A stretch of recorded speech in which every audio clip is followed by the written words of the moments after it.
नमस्कार, मी प्रमोद लांडे आणि द बातमीमध्ये आपल्या सगळ्यांचं स्वागत आहे. जिल्हा परिषद आणि पंचायत समितीच्या निवडणुकीचं बिगुल वाजलेलं आहे आणि अशातच आज आपण पुणे जिल्ह्याच्या शिरूर तालुक्यातील केंदूर पंचायत समिती गणामध्ये आलेलो आहोत आणि या पंचायत समिती गणाचे उमेदवार आपल्यासोबत आज या ठिकाणी बातचीत करण्यासाठी आलेले आहेत. आपण त्यांच्याशी बातचीत करणार आहोत. काय सांगाल? तुमच्याबाबत आज असं घडतं की पहिल्यांदाच तुम्ही निवडणुकीच्या रिंगणात आज आलेले आहात. परंतु तुम्हाला राजकीय पार्श्वभूमी तुमच्या कुटुंबाला आहे. कसं वाटतंय, की पहिल्यांदा तुम्ही निवडणुकीत आलेले आहात? मला जरी पहिल्यांदा मिळाली असली ही उमेदवारी, तरी पण मी घरात माझे सासू-सासरे, माझे पती यांना मी जवळून समाजकार्य करताना बघितलेलं आहे. तरी मला म्हणजे राजकारणाचा अनुभव जरी नसला, तरी मी हे जवळून सगळ्या गोष्टी पाहिल्या आहेत, की कशा प्रकारे आपण समाजकार्य करू शकतो. अ, म्हणून हं.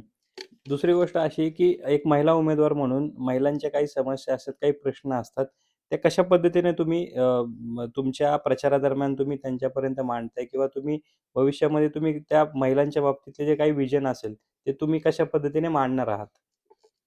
मी स्वतः एक उच्च शिक्षित बी-एससी ॲग्रीकल्चर आहे. तर मला शिक्षणाचा हा फायदा आहे, की मी बायकांचा प्रॉब्लेम कसा सॉल्व्ह करू शकते. त्यातनं बऱ्याच महिला शेतीमध्ये काम करतात. त्यांचा आपला शेती हा प्रमुख व्यवसाय आहे इथला. तर त्यातनं आपण अजून काही करू शकतो आधुनिक प्रकारे शेती आणि महिलांचं बचत गटातून अजून वेगवेगळ्या लघु मधनं त्यांना कशी कामं मिळतील, कसे त्यांना व्यवसाय करता येतील घरबसल्या, हा मी प्रयत्न नक्कीच करेल. नक्कीच. आपल्यासोबत जे उमेदवार आहेत त्यांचे मिस्टर देखील आहेत. आपण त्यांच्याशी बातचीत करणार आहोत. आता काय सांगाल 20 वर्षानंतर पुन्हा कुटुंबामध्ये तुमच्या इथं उमेदवारी आलेलं आहे आणि तेही थेट पक्षाकडनं. काय भावना आहे तुमच्या? सर्वप्रथम तर आम्ही राष्ट्रवादी काँग्रेस पार्टीचे या ठिकाणी खूप सारे धन्यवाद देतो. त्याचप्रमाणे आपल्या राज्याचे नेते, उपमुख्यमंत्री अजितदादाजी पवार असतील, दिलीपरावजी वळसे पाटील असतील, त्याचप्रमाणे माऊलीबाबा कटके असतील. अ, यांचं मी या ठिकाणी खूप खूप धन्यवाद मानतो, की त्यांनी आमच्यावरती विश्वास ठेवला आणि या ठिकाणी आम्हाला उमेदवारी दिली. आणि हा संघर्ष गेले 20 वर्षापासूनचा चालू आहे. आमचे आजोबा माननीय श्री बापूसाहेब थिटे यांच्यानंतर ही संधी आमच्या परिवाराला पहिल्यांदाच मिळालेली आहे. ही परिवाराची संधी नसून संपूर्ण गावाची आणि संपूर्ण गणाची संधी आहे. कारण की वडूमध्ये आमच्या बापूसाहेबांचं देखील अ, अ, अ, आजोळ असल्यामुळे संपूर्ण या ठिकाणी संपूर्ण गणालाच इच्छा होती, की बाबा पुन्हा एकदा थिट्यांना राजकारणात संधी मिळावी. या दृष्टिकोनातून मला खूप आनंद होतो. नक्कीच. अ, प्रतिस्पर्धी म्हणून तुमच्याच गावातला उमेदवार आहे. तर गावामध्ये कशा पद्धतीने तुमचा संघर्ष होतोय या ठिकाणी?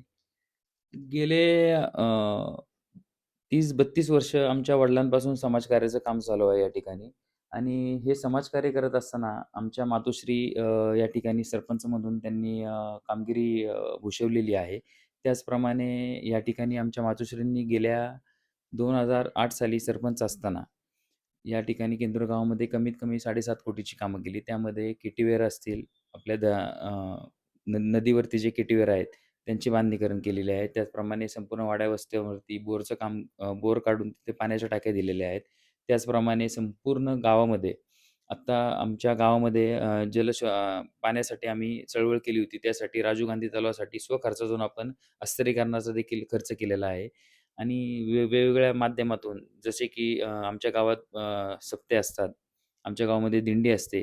त्याचप्रमाणे आमच्या जिल्हा परिषद शाळेचं बांधकाम असतं. त्याच्यामध्ये वर्गखोल्या आहेत. त्याच्यामध्ये लहान मुलांना खेळण्यासाठी साहित्य लागते. यासाठी संपूर्णपणे जे काही गोष्टी करता आल्या, ते स्वखर्चातून आपण आजपर्यंत करत आलेलो आहोत आणि इथून पुढेही करत राहू, याची मी या ठिकाणी खात्री देतो. नक्कीच. ज्यावेळेस उमेदवारी तर तुम्हाला जाहीर झाली, पण त्यानंतर देखील उमेदवारीसाठी तुम्हाला संघर्ष करावा लागत होता. पण त्यातही तुम्ही टिकून राहिलात आणि त्यानंतर तुम्हाला उमेदवारी ही फायनल झाली. तो जो सगळा मध्यंतरीचा जो कालावधी होता, म्हणजे उमेदवारी पूर्णतः फायनल होईपर्यंत तो काळ काय होता आणि काय संघर्ष करावा लागला तुम्हाला उमेदवारीसाठी? संघर्षाचा विषय असा होता, की गेले बरेच दिवस झाले मी या ठिकाणी समाजकार्यात काम करतोय. पण समाजकार्यात काम करत असताना राजकारणाची थोडीशी जोड लागते. जर आपल्या घरातला कोणी उमेदवार जर राजकारणात असेल, तर आपल्याला आपल्या पक्षाच्या माध्यमातून आपल्या गावाच्या विकास कामांसाठी निधी आणता येतो. त्या निधीचा वापर आपल्याला चांगल्या कामासाठी करता येतो. त्यासाठी नुसतं समाजकारणात राहून उपयोग नाही, त्याला राजकारणाची जोड लागते. आणि याच्यामध्ये मी गेले बरेच वर्ष झाले संघर्ष करतोय आणि मला ती संधी आज मिळाली. त्याबद्दल मी पुन्हा एकदा पक्षाचे खूप खूप आभार मानतो. नक्कीच. अ, राष्ट्रवादी काँग्रेस, शरद पवार पक्षामध्ये तुम्ही पदाधिकारी होता आणि उमेदवारी तुम्हाला जाहीर होताच तुम्ही राष्ट्रवादी काँग्रेस, अजित पवार गटामध्ये तुम्ही प्रवेश केला. एकंदरीत फक्त म्हणजे तुम्हाला तिकीट मिळवण्यापुरतंच तुम्ही या पक्षामध्ये आलात का काय? नाही असं काही असं असं काही मी बोलणार नाही. मला उमेदवारी मिळावी म्हणून मी या पक्षामध्ये आलोय. कारण की पुणे महानगरपालिकेची जी निवडणूक झाली, तर त्या निवडणुकीमध्ये पवारसाहेब आणि अजितदादा हे दोन्ही पक्ष एकत्र येऊन लढले होते आणि त्याच्यामुळे आम्हालाही खात्री होती की या ठिकाणी दोन्ही पक्ष एकत्र येऊन लढणार आहेत आणि पक्षाचा पदाधिकारी असल्यामुळे आमच्याही कानावरती काही गोष्टी आल्या होत्या. त्यामुळे आम्हालाही सांगितलं होतं की आपल्यालाही इथे जिल्हा परिषद आणि पंचायत समित्या एकत्रच लढायच्या आहेत.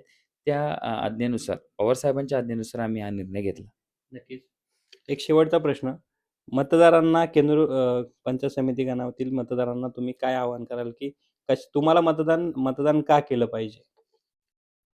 मी नक्कीच विकासाची मला संधी मिळावी हे आवाहन करते आणि येत्या 5 फेब्रुवारीला सर्वांनी भरपूर संख्येने बाहेर पडावं आणि मतरूपी आशीर्वादाने मला घड्याळासमोरील बटन दाबून मोठ्या संख्येने विजयी तर हे होते राष्ट्रवादी काँग्रेसचे केंदूर पंचायत समिती गणातील उमेदवार आणि असेच नवनवीन मुलाखती आणि व्हिडिओ पाहण्यासाठी आमच्या द बातमी या डिजिटल प्लॅटफॉर्मला लाईक करा, शेअर करा आणि सबस्क्राईब करायला मात्र विसरू नका. धन्यवाद.